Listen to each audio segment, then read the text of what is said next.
Meus prezados irmãos e irmãs, que Jesus nos abençoe a noite de estudos e de trabalhos espirituais. Na visita que fazemos a vocês esta noite, trazemos para as nossas meditações um tema do Livro dos Médiuns e que deve percutir sempre em nossas almas, pois que se trata do assunto bons médiuns, ou seja, todos aqueles de nós que desejamos servir a mediunidade com Jesus, devemos meditar profundamente sobre o assunto mediunidade, e todos aqueles de nós que pretendemos seguir a mediunidade com Jesus, devemos também meditar acerca do que significa ser um bom médium, na concepção de Allan Kardec. Entretanto, vamos preliminarmente falar do que vem a ser mediunidade, qual a definição de mediunidade, ainda segundo o próprio codificador. Mediunidade, diz ele, é aquele dom que cada um de nós carrega dentro de si mesmo. E ele declara formalmente assim: todo aquele que de uma certa maneira percebe alguma coisa do plano invisível, por esse simples fato, esta criatura já é um médium. Então poderemos ser médiums a partir do instante que registramos o plano invisível, mas seremos médiums de vários tipos de mediunidade, de vários dons. Uns ouvirão, outros verão, outros sentirão, outros escreverão, outros incorporarão os espíritos. Todos esses são médiums. Mas cabe aqui perguntar que, se existe a mediunidade, para que tipo de espíritos nós estamos oferecendo o nosso corpo físico, o nosso organismo? Porque ser médium não basta, é preciso ainda, segundo o codificador, e já aí ele falando no Evangelho segundo o Espiritismo, é preciso que nós nos tornemos médiums, sim, mas médiums cristãos, médiums espíritas, médiums cristãos.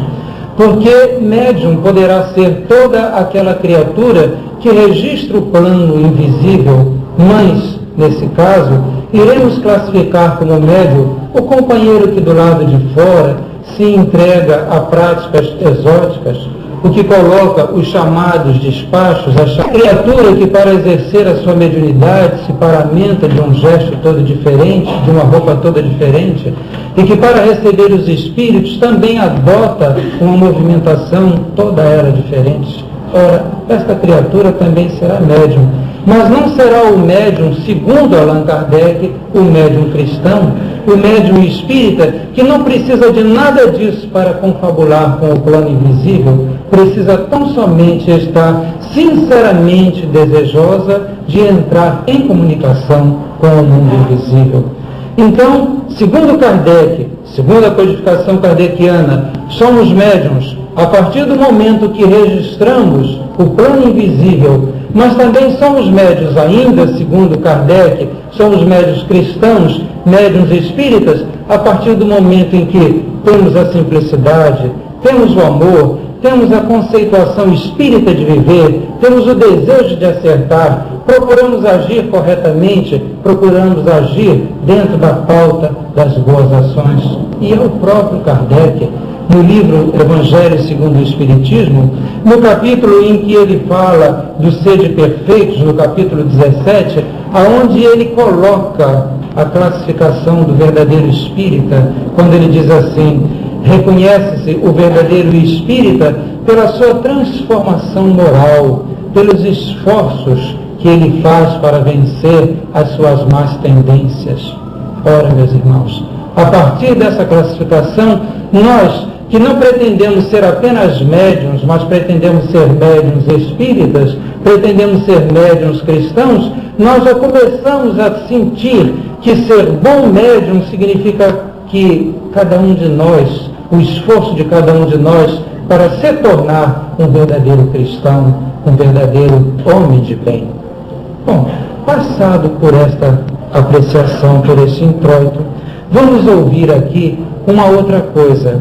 Muitas criaturas dizem que existem, por exemplo, médiuns perfeitos? Nós ouvimos muitas pessoas dizerem assim, não, o Chico, o Divaldo, a Ivone Pereira, e começam a classificar outros médiuns também como criaturas perfeitas, dada a sua honestidade no trabalho, dada a sua bondade, dada a honestidade com que eles agem no campo da mediunidade, e não os classificam, eles são médiuns perfeitos. Mas vamos ainda ouvir com o Livro dos Médiuns, particularmente no item 226 do Livro dos Médiuns, na questão número 9, o que é que Kardec pergunta e o que os espíritos respondem acerca da mediunidade perfeita. Diz assim a pergunta: qual o médium que se poderia classificar de perfeito? Qual o médium que se poderia classificar de perfeito? E vem a resposta: perfeito? Vem assim até uma exclamação: perfeito? Bem o sabes que a perfeição não existe na terra. Bem o sabes que a perfeição não existe na terra, sem o que não estarias nela. Dize, portanto, bom médium, e já é muito, por isso que eles são raros. Dize bom médium, e já é muito, por isso que eles são raros.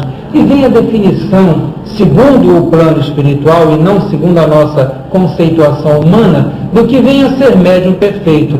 Dizem os espíritos assim: médium perfeito seria aquele contra o qual os maus espíritos jamais ousassem uma tentativa de enganá-lo. Médium perfeito seria aquele contra o qual os maus espíritos jamais ousassem uma tentativa de enganá-lo. O melhor médium é aquele que, simpatizando somente com os bons espíritos, tem sido menos enganado. O melhor médium é aquele que, simpatizando somente com os bons espíritos, tem sido o menos enganado. Ora, meus irmãos, quando nós lemos no Novo Testamento que o chamado anjo do mal, que nós sabemos que não existe a figura do demônio, a figura ali do Evangelho, que o Evangelho apresenta, significa as tendências, as tentações, aquelas possíveis influenciações de um corpo de espíritos que tentassem enganar alguém, as más tendências que nós possuímos, por exemplo, a avareza, o sentimento do domínio, aquela pretensão de querermos conduzir coletividades, os carismáticos.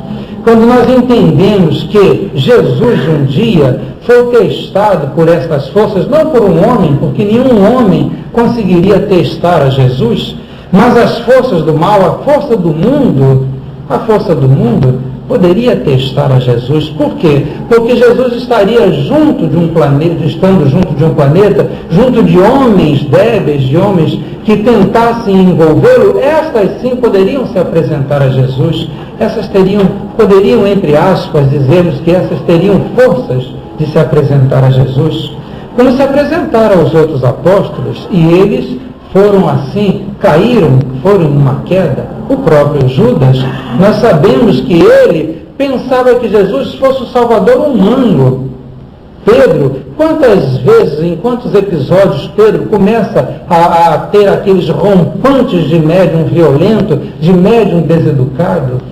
Por isso, eles foram menosprezados por Jesus? Absolutamente. Jesus os amou, porque sentia que havia sinceridade no coração deles. Mas nem por isso Jesus aceitou aquela influenciação.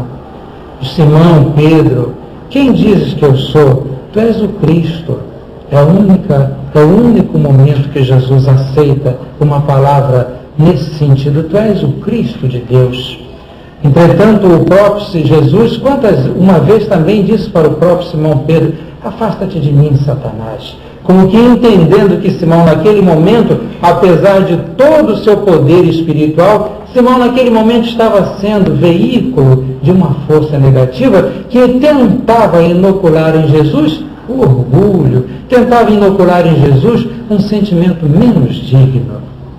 Ora, Já sabemos então, meus irmãos, que médium perfeito seria aquele contra o qual os espíritos do mal jamais tentassem qualquer coisa. E quando olhamos esse episódio ocorrido com Jesus, sentimos então que nenhum de nós pode verdadeiramente dizer-se que é um médium perfeito. Nem podemos, em sã consciência, classificar ninguém de médium perfeito. Porque a criatura que está sendo perfeita até hoje, amanhã ela poderá cair. Quem dirá que ela não cairá? Quem dirá? Só quando ela tiver passado por todas as experiências, tiver entregue o seu corpo à carne e ter passado para o plano espiritual, sem ter erros nenhum, aí nós poderemos dizer, bom, esta criatura não falhou. Mas até lá, meus irmãos, até o último instante da jornada, o último momento da vida terrena, nós podemos cair. Então, médium perfeito não existe. Existe bom médium, e segundo os Espíritos, e já dizes muito, dizes bom médium e já dizes muito. Vamos então ouvir do capítulo 16 do Livro dos Médiuns, o item 197, quais as definições de bons médiuns. Primeira definição, médiuns sérios.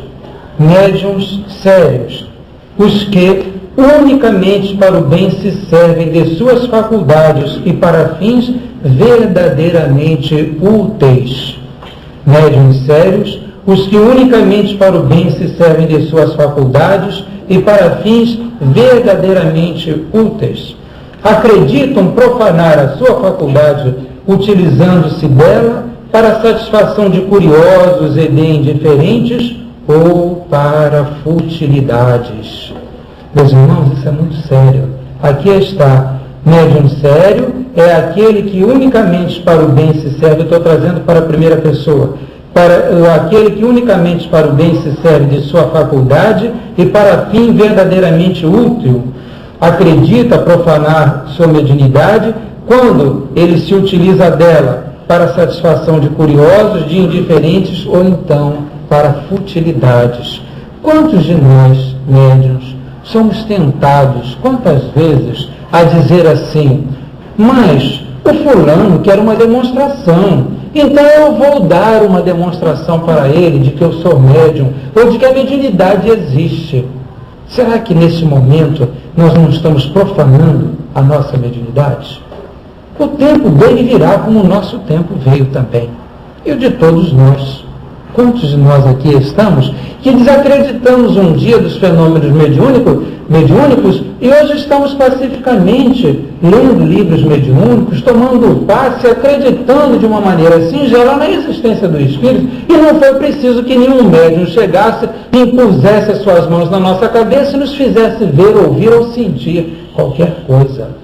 Nós precisamos ainda, segundo Kardec, ter aquela fé raciocinada, aquela convicção também raciocinada. Não precisamos de ver e de ouvir. O fato de ver e de ouvir espíritos virá como decorrência da nossa integração no trabalho mediúnico. Aí sim, nós poderemos ver, ouvir espíritos. Ora, todos nós que estamos assim com aquele desejo de ser um médium sério, não podemos então cair nesta conversa, que esta é uma verdadeira conversa, de tentar provar a quem quer que seja, porque aí nesse momento nós podemos cair no sentimento do orgulho, no sentimento da vaidade, naquele sentimento de querer dizer eu posso. Meus irmãos, se o Cristo está esperando que a criatura aprenda, eu que vou querer dizer eu posso, eu estarei provavelmente caindo nas faixas da vaidade pessoal. Então, meus irmãos, nós não estaremos agindo mais com seriedade quando quisermos fazer isso. Médium sério, aquele que unicamente para o bem se serve de sua faculdade, é outro detalhe importante. Quantos de nós encontramos médiuns que não são espíritas, que dizem assim, eu vou fazer isso e vou fazer uma carga magnética negativa contra aquela criatura a quem eu desejo mal. Agora eu pergunto a vocês, é válido então dizer que todo médium é espírita? Como nós podemos asseverar isso? Como nós podemos asseverar isso? Há uma certa, assim, uma troca de conceitos de mediunidade e de conceitos cristãos. Nós poderemos dizer que toda criatura que sente alguma coisa é médium, mas daí a dizer que é médium e que é espírita, a distância vai um pouquinho grande. Porque para sermos médiuns e espíritas precisamos estar aqui dentro do cristianismo. E a criatura que promete fazer isso ou aquilo contra alguém, ela poderá ser médium, mas nunca um médium espírita. Então vamos considerar isso para quando sentirmos uma palavra nesse sentido, ouvirmos uma palavra nesse sentido, quero dizer, meditemos um pouco em torno disso. Meus irmãos, se eu estou ofendendo a sensibilidade de alguém com esta apreciação, vocês me desculpem, mas isso aqui, olha, está junto de Kardec, está junto do Livro dos Médiuns. Se alguém está assim, machucado com isso, por favor, briguem com Kardec, mas aqui está, é Kardec quem fala. Bom, um outro tipo de bom médium, o médium modesto. O médium modesto. Vamos aqui ouvir. Os que nenhum reclamo fazem das comunicações que recebem, por mais belas que sejam. Consideram-se estranhos a elas e não se julgam ao abrigo das mistificações. Longe de evitar as opiniões desinteressadas, solicitam-nas. Repetindo, os que nenhuma propaganda, traduzindo, os que nenhuma propaganda fazem das comunicações que recebem, por mais belas que sejam, consideram-se estranhos a elas. Sim, é de um espírito, ele não vai fazer propaganda daquilo que, afinal de contas, não lhe pertence. Consideram-se estranhos a elas e não se julgam ao abrigo das mistificações. Quantos médiuns dizem assim, comigo não ocorre nenhuma mistificação. Eu mesmo conheci um senhor que dizia para mim o seguinte: eu, junto de mim, tenho como que um círculo de fogo que nenhum espírito mal se aproxima de mim. Eu sou muito risível, eu disse para ele, meu irmão, mas eu não vou chegar nunca perto de você, porque eu estou com medo agora, a partir desse instante de você dizendo que tem um círculo de fogo em torno disso. Meu filho, o que é isso? Não fale essa bobagem. Não, mas realmente nenhum espírito mal se aproxima de mim. Porque eu realmente, em torno de mim, tenho uma atmosfera que afasta os maus espíritos. Bom, não podia afastar, porque o próprio mau espírito já devia de estar juntado a ele, né? Esse mesmo já devia estar na faixa da obsessão plena, da fascinação pura. Ora, a modéstia, então, é um atributo de um bom médium. E quando nós começamos a ficar assim, tentados a publicar as nossas próprias mensagens, a começar a mostrar as nossas mensagens, a querer que ela penetre todo um mundo. Gente, vamos começar a meditar um pouco. Já passamos essa mensagem para alguém? Já pedimos a alguém para analisá-la? Alguém que não seja um nosso conhecido, ou que seja uma pessoa séria, uma pessoa perspicaz, uma pessoa que medita, uma pessoa que analisa, uma pessoa que corrige tudo. Já fizemos isso? Porque nós precisamos ter esse sentido para que a mediunidade amanhã depois não se transforme numa arma contra nós mesmos. Porque eu, quando começo a publicar tudo de qualquer jeito, amanhã depois eu vou ter essa publicação contra mim. É a arma contra mim. Porque a criatura chegará para mim e dirá assim tranquilamente, mas esse teu espírito comunicante é bem ruinzinho, porque você não vê que ele cometeu esta falta, cometeu isto, e como nós ficaremos? Como nós passaremos a ficar? Ficaremos assim envergonhados, sem jeitos, acabrunhados, e então aquilo que poderia se transformar numa mediunidade para o futuro, mas numa mediunidade boa, acaba deixando de ser uma boa atividade, e às vezes nós até desistimos do trabalho, pura e simplesmente porque fomos pegos em erro, porque fomos pegos numa situação desastrada. Então, às vezes, uma mediunidade que singela, corrigida, meditada, aprimorada, poderia ser um médium perfeito, um bom médium, aliás, olha o erro da gente, um bom médium passista, um bom médium psicólogo para uma mensagem coloquial, para uma mensagem de conselheira, mas não, às vezes nós queremos aquela mensagem que corra o mundo, então a criatura acaba se perdendo. Tudo isso por quê? Porque faltou modéstia a ela, faltou aquele sentido de, meu Deus, eu não sei ainda tudo, deixa alguém olhar o que eu estou escrevendo. A modéstia, então, é uma grande bênção que o médium deve ter na sua vida. O outro item, o médium devotado, os que compreendem que o verdadeiro médium tem uma missão a cumprir e deve, quando necessário, sacrificar gostos, hábitos, prazeres, tempo e mesmo interesses materiais ao bem de todos. Olha só o que é médium devotado. Os que compreendem que o verdadeiro médium tem uma missão a cumprir. Então há o devotamento. Ou se eu digo para mim mesmo que eu tenho uma tarefa a cumprir, não é uma tarefa superveniente, não é uma tarefa assim em que eu sujo aos olhos do mundo, mas a minha tarefa é de passe, singela, que ninguém está vendo. Mas eu considero aquilo como uma missão. Então eu entro naquela cabine de passe sabendo que eu estou trabalhando em nome do Senhor Jesus. Eu não tenho mais nenhum interesse, além de dar o meu passe. Não quero aparecer, não quero que a pessoa venha para mim e diga, olha, o seu passe me curou. Não me interessa saber isso. O que me interessa é que eu tenho uma tarefa a cumprir. A tarefa é minha, pessoal. Eu não transfiro para ninguém. E nesse particular, nós podemos também trazer a todos aqueles que costumam dizer assim, hoje eu estou muito cansado, deixa o fulano fazer isso para mim. Olha o devotamento se escapando, o devotamento indo por água abaixo. Às vezes nós estamos cansados, sim, mas e daí que estejamos cansados? A tarefa é minha. Eu não deixo de ir ao meu trabalho porque eu estou cansado. Eu não falto lá ao meu emprego porque eu estou cansado. Eu não digo ao patrão, olha, o senhor dá licença, mas hoje eu não vou porque eu estou assim, com afônico, eu estou... Não, o que é isso? Eu sinto que eu tenho uma obrigação a cumprir, mas a obrigação material é uma obrigação que se eu não cumprir eu perco dinheiro, então eu não almoço no fim do mês. Então por isso eu começo a me policiar. Por que eu não vou fazer isso em termos de centro espírita? Ter esse devotamento. Naturalmente que o meu bônus hora poderá ser contado. Eu não preciso ir ao centro espírita pensando no bônus horas, mas eu posso ir ao centro espírita entendendo que aquele meu trabalho vai trazer um aprimoramento para a minha alma e vai o meu passo, o passo bem dado, vai cada vez mais afinando o meu instrumento mediúnico, da qual eu preciso cada vez mais afinar também.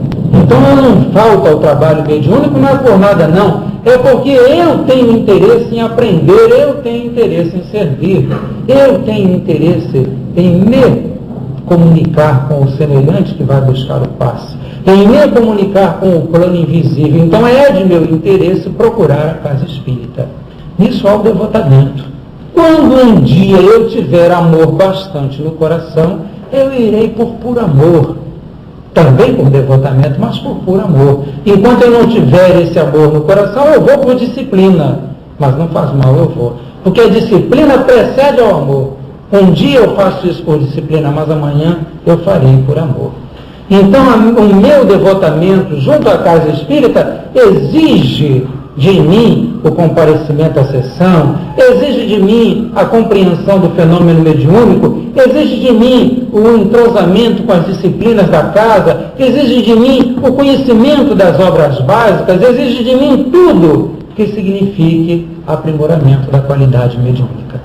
Nesse instante, eu estou me classificando já como bom médium. Vocês repararam que eu não estou, nesse momento, me classificando como aquele médium assim, que recebe os espíritos com perfeição.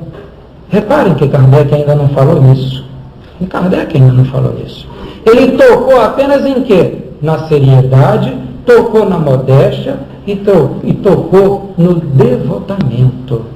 Por quê? Porque ele viu, já à época dele, que existiam muitos médiuns assim, afinadíssimos com o plano invisível, com o plano espiritual, mas que faltavam essas qualidades. Às vezes faltava seriedade, às vezes faltava devotamento, às vezes faltava modéstia. Então, o que adiantava ter uma mediunidade perfeita? Porque ele, com uma má qualidade, ele desdizia tudo aquilo que os espíritos transmitiam através dele.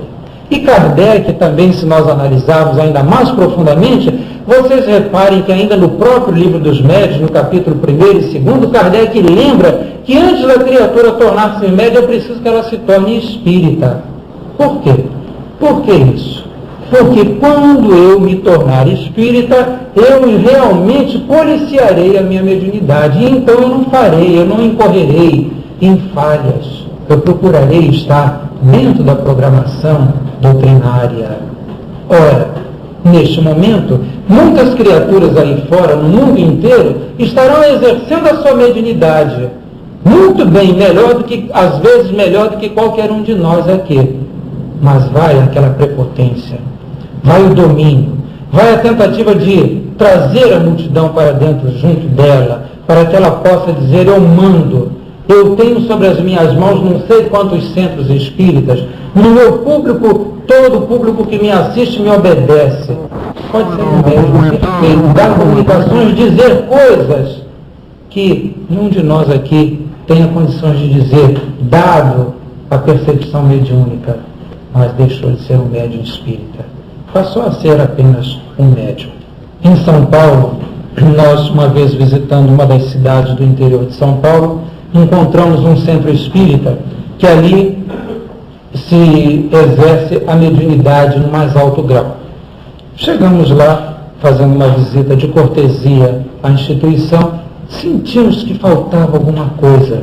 Tudo estava assim muito certinho, tudo muito acomodado, as pessoas andando direitinho, todo mundo em silêncio, antes da reunião ninguém conversando, aquele silêncio sepulcral. Não é que a gente deva conversar demais antes da reunião, mas quando falta assim, falta aquela conversa amiga, ainda que baixo, em tom baixo, a gente sente que não há um pouco de ligação entre os membros da casa. A gente pode estar ali até com unção, mas faltou o sentimento de fraternidade.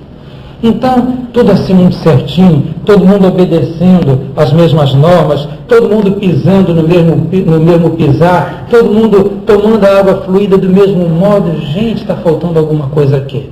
Eu não sei o que é, mas está faltando alguma coisa. Tem alguma coisa errada nesse centro. Todo mundo perfeito. Olha, aqui, quando nós chegamos, nós nos entrevistamos ali, tomamos o passe acolá, recebemos a mensagem ali naquela porta e saímos por aquele local e só podemos conversar lá na rua. Negócio assim pensado. Minha gente, vocês querem fazer um favor? Me diga o que está errado aqui, que eu não estou sentindo. E o plano espiritual não tardou em me mostrar o erro, onde residia o erro. A presidente da instituição, que também era médium da casa, reparem vocês que não estamos aqui jogando pedras em ninguém, estamos apenas apresentando um exemplo e não estamos nem citando a cidade. A presidente da instituição, que também era médium da casa, virou-se para mim e disse assim: não, eu não dou oportunidade a médium nenhum dirigir a palavra a ninguém, porque eu tenho medo que saia alguma tolice, então sou eu só que falo. Eu digo: bom, já estou começando a saber onde é que está o erro. E daí, minha irmã? Mas ninguém mais fala aqui? Não, ninguém mais fala. E depois tem uma coisa: pessoa comigo tem que ser na disciplina, tem que ser como eu quero, senão não fica no meu centro. Eu digo: no seu centro então não fica. Então eu já vi onde é que está o erro. Então era uma pessoa dogmática. Ela era uma pessoa dogmática. Não era uma pessoa dogmática. Então tudo tinha que correr dentro dos padrões que ela estabelecia. No entanto, conversando com parte do público, o mesmo público virou-se para mim e disse assim: dona fulana, eu tenho muito que agradecer a ela, porque ela viu meu pai, viu minha mãe, começou todo mundo a descrever coisas inúmeras que a nossa irmã tinha visto. Um médium muito bom, Mas aonde estava o espiritismo dela? Aonde estava o sentimento cristão dela? Então, meus irmãos, é isso que nós temos que ter cuidado. Mais vale que sejamos um médium simples, um médium assim, meio incipiente, até mesmo incipiente, mas tenhamos essa sinceridade que Kardec fala, tenhamos essa modéstia que ele fala, tenhamos esse devotamento que ele fala. Neste momento, eu não vou ter, quando eu tiver essa modéstia, eu não vou ter a pretensão de chegar um companheiro, me pedir um passe, me pedir uma orientação, eu não vou ter a pretensão de dizer: a minha orientação é perfeita. Não é minha orientação perfeita, a orientação perfeita é do Cristo, mas nenhuma. Então nós temos que ter muito este cuidado. E finalmente Kardec apresenta assim, como médium, bom médium também, o chamado médium seguro. Médium seguro, o que vem a ser isto? Vamos ouvir aqui. Os que, além da facilidade de execução, merecem toda a confiança pelo próprio caráter, pela natureza elevada dos espíritos que o assistem, e os que, portanto, menos expostos se acham a ser iludidos. Olha aqui, gente. Os que, além da facilidade de execução, merecem toda a confiança pelo próprio caráter. É aquela criatura que a gente olha e diz, não, fulano, jamais ele seria capaz de cometer uma imprudência ou ter um deslize, porque eu conheço o pensamento dele, eu conheço o caráter dele. Então ele não vai se desmentir como um médium. É outra coisa que nós temos que ver. Quando nós entramos assim, nas faixas da exaltação de médium, tem horas que a gente entra assim, adoramos um médium, né? Aquela figura é o médium, é Deus no céu e aquele médium na terra. Nós entramos numa faixa de fascinação, esquecidos de que nós não podemos desvincular personalidade do médium. Personalidade do médium. O médium será sempre aquilo que ele é, ele médium, como médium, ele será sempre aquilo que ele é, como homem, minha gente. Eu posso, eventualmente, receber a mensagem de um espírito que penetre meu campo mediúnico, fale daquilo que eu não sou, mas, habitualmente, os espíritos que me acompanham são aqueles que refletem mais ou menos as mesmas qualidades que eu possuo. Se eu sou bom, eles também serão bons. Se eu sou menos bom, eles também são os menos bons os que me acompanham. Então, quando nós nos aproximamos de um médium, nós temos que ver mais ou menos quem ele é como homem, como uma criatura humana. Se ele tem o seu devotamento ao lar, se ele é uma criatura honesta de princípios, se na sua profissão ele age com correção, se ele é uma criatura em que se pode confiar como pessoa humana. Porque no instante que eu deixar de confiar em você e vocês deixarem de confiar em mim como ser humano, vocês também não vão mais confiar em mim como médiuns. Porque vocês se aproximarão de mim, mas o dia que eu disser alguma coisa que não esteja de acordo com o que vocês pensam, de imediato vocês dirão também, o altivo é uma pessoa que a gente não pode confiar. Por quê? Faltou